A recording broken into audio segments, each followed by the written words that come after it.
بسم اللہ الرحمن الرحیم. عن عائشہ قال رسول اللہ صلی اللہ علیہ وسلم امرنا رسول اللہ صلی اللہ علیہ وسلم ان ننزل الناس منازلهم. محترم حضرات و معزز سامعین کرام، اس ہیچ مدہ سے یہ فرمایا گیا کہ آپ اپنا تأثر پیش کیجئے. محترم حضرات، تأثر تو وہ پیش کرتے ہیں جو بڑا ہو. ہم تأثر پیش کریں اپنے آقاؤں کے بارے میں، اپنے بزرگوں کے بارے میں، ہاں خراج عقیدت و محبت ضرور پیش کر سکتے ہیں. واہ واہ واہ واہ واہ واہ واہ. تو جو کچھ میں عرض کر رہا ہوں وہ تأثر نہیں ہے، وہ خراج عقیدت و محبت ہے. بے شک. اور میاں، ہم کیا خراج عقیدت و محبت پیش کر سکتے ہیں کہ جب صاحب عرس حضرت قبلہ سیدی مخدومی عین الحق رضی اللہ تعالی عنہ کہ آقا کے فرزند نے ان کی عظمت و سطوت پر آ کر یہاں مہر ثبت کر دی. واہ واہ واہ واہ. اب ہم کیا تأثر پیش کر سکتے ہیں؟ ہمارے پاس تو الفاظ ہی نہیں ہے، ہمارے پاس تو فکر ہی نہیں ہے، بلکہ ہاں ہم اتنا ضرور کہیں گے کہ جب مہرہ کے مخدوم نے ان کو مان لیا تو ہم نے بھی ان کو مان لیا. واہ واہ واہ واہ واہ واہ. اب میں تو یہ جانتا ہوں کہ حضرت سیدنا عین الحق رضی اللہ تعالی عنہ نے اپنے آقاؤں سے کیا لیا اور آقاؤں نے ان کو کیا دیا، اس کی اگر مکمل ثبوت، شہادت اور سند ہے تو فرزند آقا خود یہاں آ کر فرما رہے ہیں. واہ واہ واہ. لہٰذا اب نہ کسی دلیل کی ضرورت ہے، نہ کسی حجت کی ضرورت ہے، نہ کسی تأثر کی ضرورت ہے، نہ کسی خراج عقیدت و محبت کی ضرورت ہے. محترم حضرات، میرا اس خانقاہ مقدس سے کم و بیش 30 سے 35 سال سے تعلق ہے، اور میں اکثر یہاں آتا تھا، کبھی زیادہ وقفے کے بعد، کبھی مسلسل.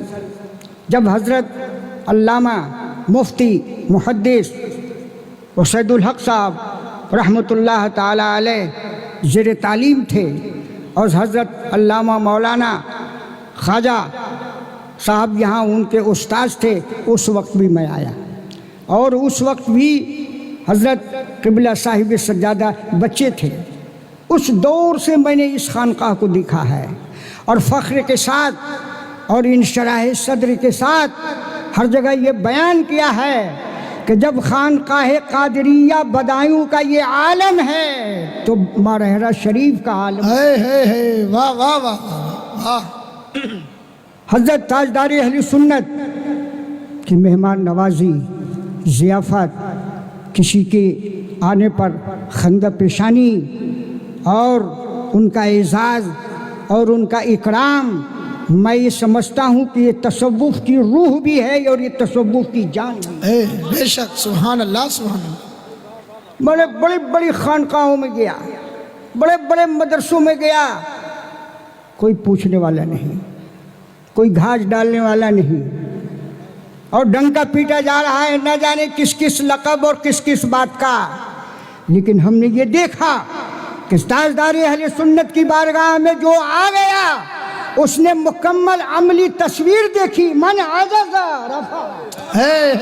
واہ واہ واہ واہ. واہ واہ. من عجز رفع. جو جتنی ہی زیادہ عاجزی و انکساری کرے گا، اللہ اور اس کے رسول کی بارگاہ سے اس کو اتنی ہی بلندی ملے. سبحان اللہ سبحان اللہ. اگر ہم نے یہ جلوہ دیکھا تو بدایوں شریف میں دیکھا، اور پھر جلووں کا جلوہ اگر ہم نے دیکھا تو مارہرہ مطہرہ میں ہم نے دیکھا. واہ واہ واہ واہ واہ واہ واہ. تو آج تو عالم ہی کچھ اور ہے. ایسی شہادت، ایسی سند اور ایسی گواہی اور ایسی مہر توثیق، جبکہ حضرت رفیق ملت جو جانشین اور وارث مکرم ہیں حضرت شمس ماہرہ کے، جب انہوں نے مہر لگا دی تو اب ہم کیا تأثر پیش کر سکتے ہیں؟ ہم کیا اظہار خیال کر سکتے ہیں؟ ہم کیا خراج عقیدت و محبت پیش کر سکتے ہیں؟ محترم آئیے، میں صرف 10 منٹ کے لیے آیا تھا، لیکن میں نے دیکھا کہ ہم سے پیش رو بزرگوں کے لیے اجازت ہے، 2-3-4 منٹ زیادہ کی تو میرے خیال سے یہ میرے لیے بھی اجازت ہے۔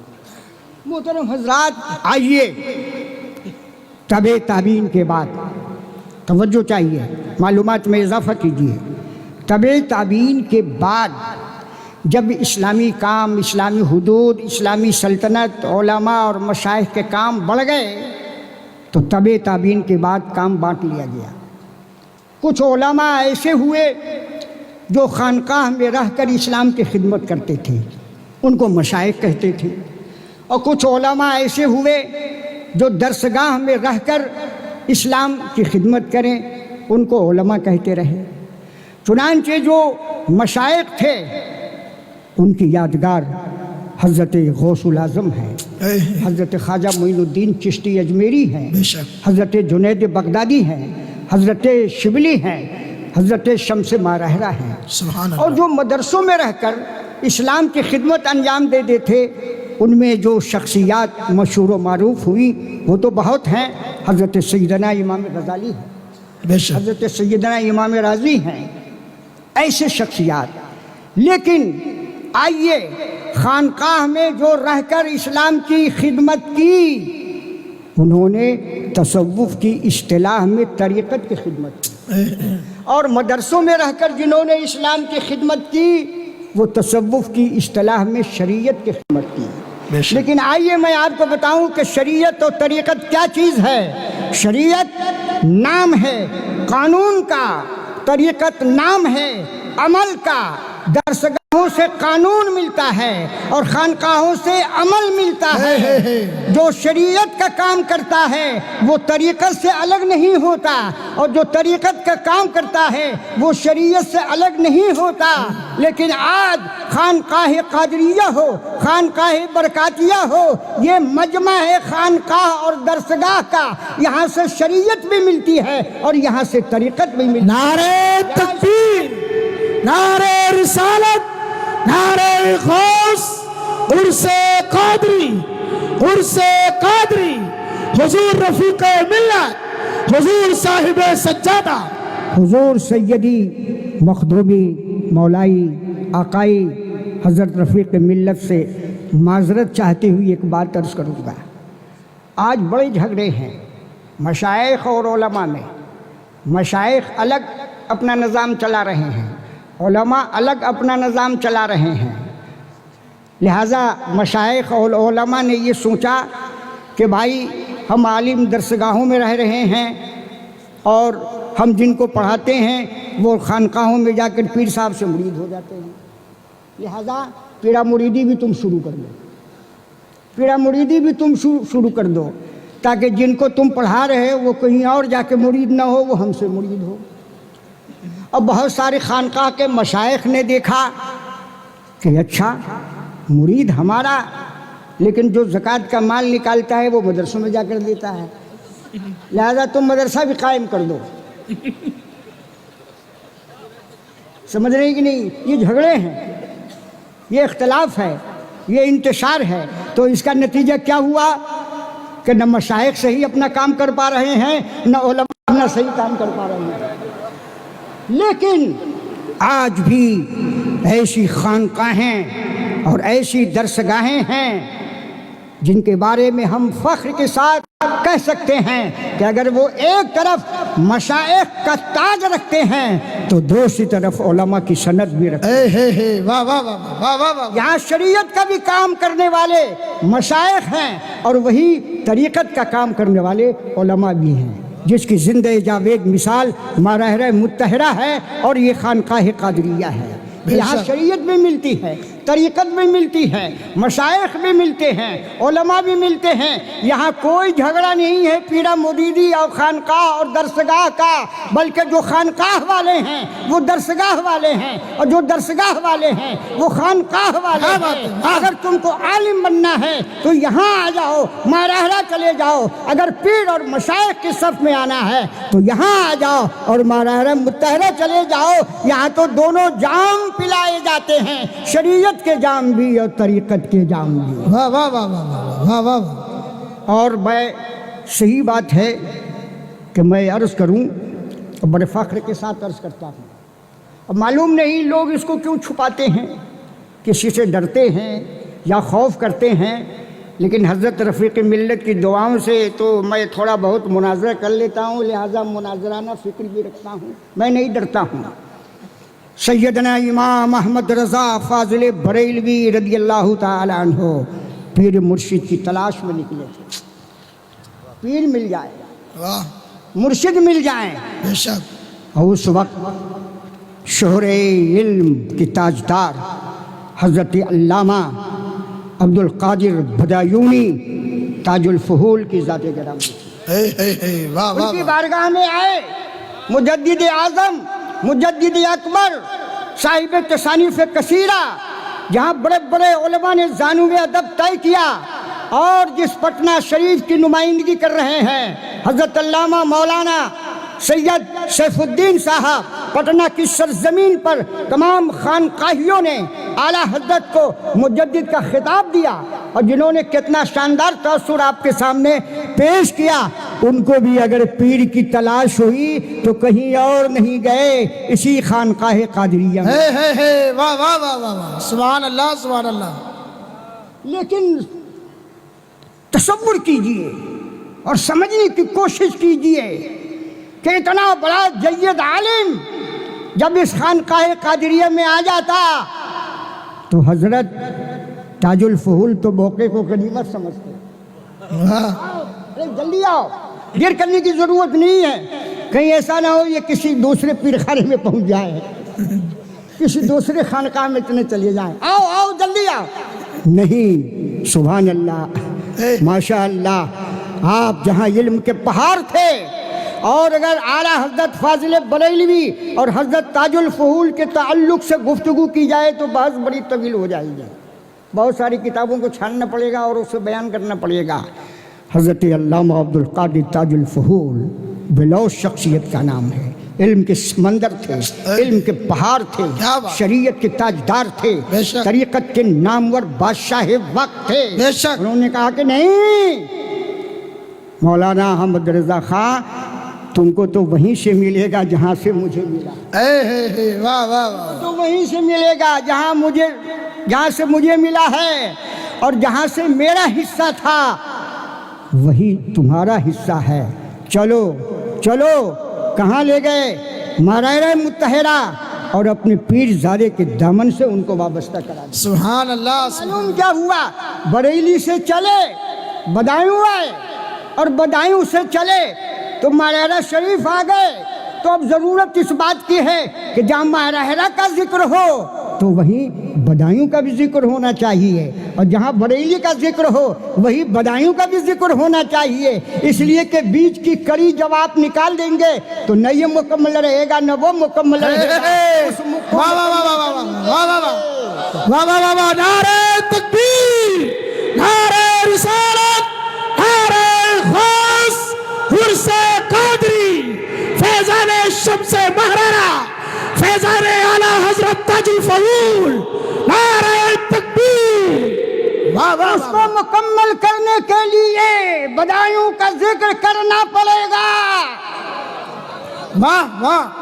اور اس سے ہمیں ایک اور سبق ملا کہ ہم لوگ تو سلسلے والے ہیں، سلسلے پر عقیدہ رکھتے ہیں، سلسلے پر ایمان رکھتے ہیں، سلسلہ کو مانتے ہیں، لہذا مجھے معلوم ہو گیا کہ ماراہرہ متحرہ سے ڈائریکٹ بریلی فیضان نہیں ہوا، وہ بدایوں کے راستے سے ہوا، اور اعلیٰ حضرت نے ڈائریکٹ نہیں لیا، علامہ عبد القادر بدایونی کی ہدایت و ترغیب پر لیا، واہ واہ واہ، لہذا وہ بھی ہمارے ہیں، اور یہ بھی ہمارے ہیں اور یہ تو ہمارے ہے ہی ہے۔ واہ واہ واہ واہ جشن 100 سالہ میں سنیے، میں آپ کو بتاتا ہوں جشن 100 سالہ میں اس ناچیز کے اوپر تاجدار اہل سنت کا کتنا اعزاز و اکرام تھا۔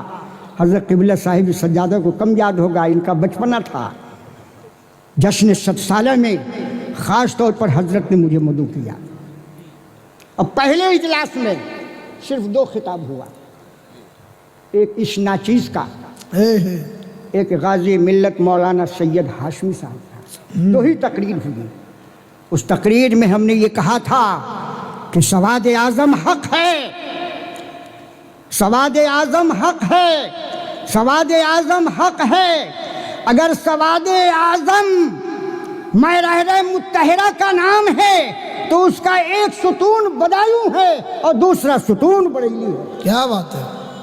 یہی وجہ ہے کہ ماہرہ متحرہ کا فیضان بدایوں میں بھی ہے اور بریلی میں بھی ہے، لہذا بریلی ہو یا بدائی ہو یہ 2 چشمے ہیں، لیکن یہ 2 چشمے جس بحر اور جس سمندر سے جاری ہے اسی کا نام ماہرہ متحرہ ہے۔ بے شک محترم حضرات، حضرت قبلہ تاجدار اہل سنت کا فیضان تھا کہ جب دولت آباد میں جو اس سلسلے کے تعلق سے سلسلے قادریت اور فیضان قادریت کو ہندوستان میں لائے ہیں وہ حضرت علامہ بہاؤالدین انصاری علیہ رحمۃ اللہ، بے شک آپ نے ان کا جشن منایا تو وہاں بھی حضرت مجھے اس ناچیز کو لے گئے، وہاں میری تقریر کرائی، وہاں میرا خطاب ہوا۔ میرے کہنے کا مطلب یہ ہے کہ حضرت تاجدار اہل سنت کے اندر اللہ تعالیٰ نے ایسی ایسی خوبیاں عطا فرمائی تھی، جیسا کہ ابھی ہمارے سید صاحب نے اور علامہ مبارک حسین صاحب نے فرمایا کہ ان کا چہرہ دیکھیے تو حقیقت یہ کہ اولیاء کرام کی یاد تازہ ہو جاتی، واہ واہ واہ مشائخ کی یاد آ جاتی تھی۔ اور بزرگوں نے فرمایا ہے کہ جو اللہ کے یہاں محبوب اور مقبول ہوتے ہیں تو ان کے چہرے سے ایسی نورانیت اور روحانیت ٹپکتی ہے کہ ان کو دیکھ کر خدا کی یاد آتی ہے۔ سبحان اللہ سبحان بلا اللہ شبہ تاجدار اہل سنت ان خوبیوں کے حامل تھے، اور علامہ اسد الحق صاحب کے بارے میں کیا بتاؤں۔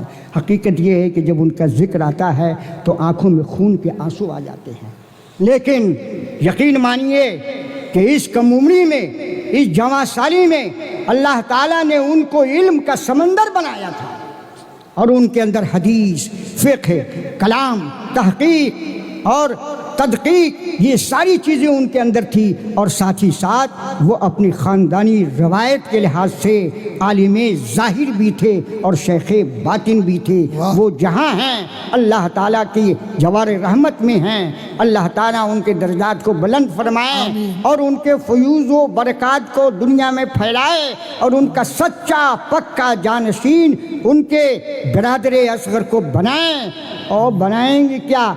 ابھی آپ نے سنا کہ حضرت قبلہ رفیق ملت نے ان کو اتنا نوازا کہ انہوں نے اس سنت کو قائم فرما دیا کہ میرے بزرگوں نے ان کے بزرگوں کو نوازا تو میں ان کے چھوٹوں کو نواز رہا ہوں۔ سبحان اللہ محترم حضرات، دیکھیے یہ وہ شخصیات ہیں جن کا ذکر جمیل اختصار کے ساتھ مکمل نہیں کیا جا سکتا، لیکن میں صرف آخر میں یہی کہوں گا کہ عام آمد دلیل آفتاب، یہاں تو دلیل بھی ہے اور دعویٰ بھی ہے ساتھ ساتھ۔ منطق کا بڑا اہم فلسفہ ہے کہ دعویٰ بھی اور دلیل بھی۔ دعویٰ یہ ہے کہ مشائخ بدایوں کا بڑا اونچا مقام ہے، اور دلیل یہ ہے کہ حضرت رفیق ملت خود سند کی حیثیت سے یہاں جلوہ افروز ہیں۔ انہوں نے جو کچھ بھی کہا ہم نے سنا، انہوں نے جو کچھ بھی کہا ہم نے اس کو مانا، اور کیوں نہیں مانیں گے؟ یہ کوئی معمولی شخصیت نہیں ہے۔ اللہ تعالیٰ نے ان کو وہ اعزاز عطا فرمایا ہے کہ ہمارے لیے سر کے تاج ہیں، روحانیت کے امام ہیں، اور تاج دار خانقاہ برکاتیہ ہے۔ جب انہوں نے فرما دیا تو اب نہ کسی تأثر کی ضرورت ہے، نہ کسی خراج خراجی عقیدت و محبت کی ضرورت ہے۔ ہاں ہم اتنا ضرور کہیں گے کہ ہم یہاں آئے ہیں تو ایک جاروب کش کی حیثیت سے آئے ہیں، کچھ لینے کے لیے آئے ہیں، اور انشاءاللہ ان بزرگوں کے صدقے میں جہاں اور لوگوں کو ملا ہے آپ کو بھی ملے گا، ان علماء کو بھی ملے گا، اور اس ناچیز کو بھی ملے گا۔ ہماری دعا ہے کہ اللہ تبارک و تعالیٰ اس خانقاہ کی عظمت کو باقی رکھے، اور اس خانقاہ کے سر پر اور ہمارے اور آپ کے سر پر ماہرہ مقدسہ کا سایہ عاطفت اور سایہ روحانیت کو باقی رکھے۔ وما علینا الا البلاغ، وآخر دعوانا ان الحمد للہ رب العالمین۔